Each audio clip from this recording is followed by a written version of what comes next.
নমস্কার বন্ধুরা, সকাল সকাল চলে এলাম রান্নাঘরে। রান্নাটা শুরু করে দেবো বন্ধুরা। তার আগে ভাইয়ের খিচুড়িটা হচ্ছে, আর মামনি টমেটো আলু এগুলো সিলটিল দিয়ে গেছে, মাছটা ভিজানো হয়ে গেছে।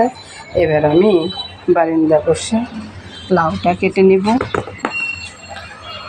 লাউ কাটার আগে বন্ধুরা তরকারিটা বসিয়ে দিয়ে তারপরে লাউটা কেটে আনবো বন্ধুরা। চৈত্র মাস তো সব মানুষের কাজকর্ম একটু বেশি থাকে। আর তেলটা বন্ধুরা আজকে আলু ভাজি করেছি মামনি, আর আমি একটু ডিম ভাজি করেছি। ওই তেলটা রয়ে গেছে, ওই তেলের ভিতরে আমি আলুগুলা ছেড়ে দেব।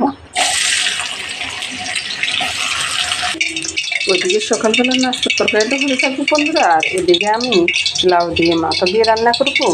মাথাটা সোমবার করে একবারে বসিয়ে দেব। একটা তেজপাতা দিয়ে দিলাম সহজভাবে রান্না করার জন্য আর কি বন্ধুরা। ওই যে যত সহজভাবে রান্না করা যায় আমি সেটাই চেষ্টা করি। মাথাগুলো দিয়ে দিলাম। এদিকে আলুটা ভাজা হয়ে গেছে বন্ধুরা। আলুর মশলাটা আমি রেডি করে রেখেছি। নুন, হলুদ, লঙ্কা, চিনি, জিরা আর হলো কালো গোলমরিচ একসাথে দিয়ে দিলাম। হালকা একটু নেড়ে দেব। তারপরে আমি টমেটোটা ছেড়ে দেব।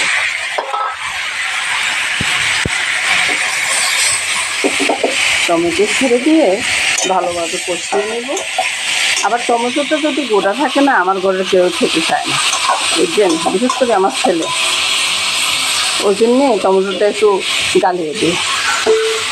ঢাকাটা দিয়ে রাখবো, ওই জলে হয়ে যাবে। টমেটোর তরকারিটাতে বন্ধুরা একটু জল দিয়ে দেব।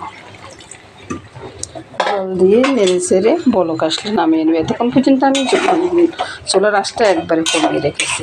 এই যে দেখুন বন্ধুরা, টমেটোগুলো কিন্তু একবারে গলে আর নেই, এটাই পছন্দ করে। ওইদিকে তরকারিটা হতে থাকুক বন্ধুরা, আর এদিকে বন্ধুরা মাছের মাথার সাথে আমি একটা মাছের লেজও দিয়ে দিয়েছি। কারণ হলো মাছের মাথা দিয়ে এতগুলো লাউ হবে না। মাছের লেজটাও ভেজে নিচ্ছি, এটাকে ভেঙে দিয়ে দিব। এবার আমি বন্ধুরা ওই যে তেলটা রইল, ওই তেলে লাউগুলো ছেড়ে দিলাম।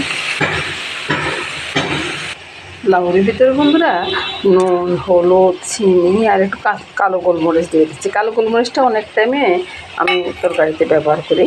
এটা দিয়ে নেড়ে ছেড়ে ঢাকাটা দিয়ে রাখবো। আর বাকি অর্ধেকটা লাউ এখনও কাটা হয়নি বন্ধুরা। এটা করতে করতে ওইটাও হয়ে যাবে। আর এখন তরকারিটা হয়ে গেছে, এই তরকারিটা আমি নামিয়ে নেব। তরকারিটা নামিয়ে এখানে রেখে দিলাম বন্ধুরা। আর লাউ তরকারিটা আমি একটা বড় কড়াইতে দিয়ে দিব, কারণ ওই ছোটো কড়াইতে লাউ তরকারিটা হবে না। লাউটা একবারে পুরোপুরি মজে গেছে। আর এই যে মাছের লেজাটা দিছি, লেজাটার মাছগুলা ভেজে কাঁটাটা ফেলে দিয়েছি। এবার এই মাছটার জন্য আমার মুখে দিয়ে কথা আসতেছে না বন্ধুরা, কিছু মনে করবেন না। মাছটার জন্য কিন্তু লাউটার টেস্ট অনেক গুণ বেড়ে যাবে। তারপরে এই যে কাঁটা আছে, কাঁটাটা আমি দিব না এখন দিব শুধু মাছগুলা। লাউটা হয়ে আসছে বন্ধুরা, মাছগুলা বেছে দিয়ে দিলাম।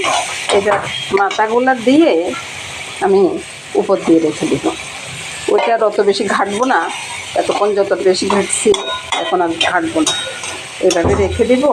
আর এদিকে তেলটা বসিয়ে দিলাম। এখানে আলু, কাঁচকলা দিয়ে মাছ দিয়ে হবে, এগুলো ভেজে নেব। লাউটা হয়ে গেছে বন্ধুরা, লাউটা নামিয়ে নেব।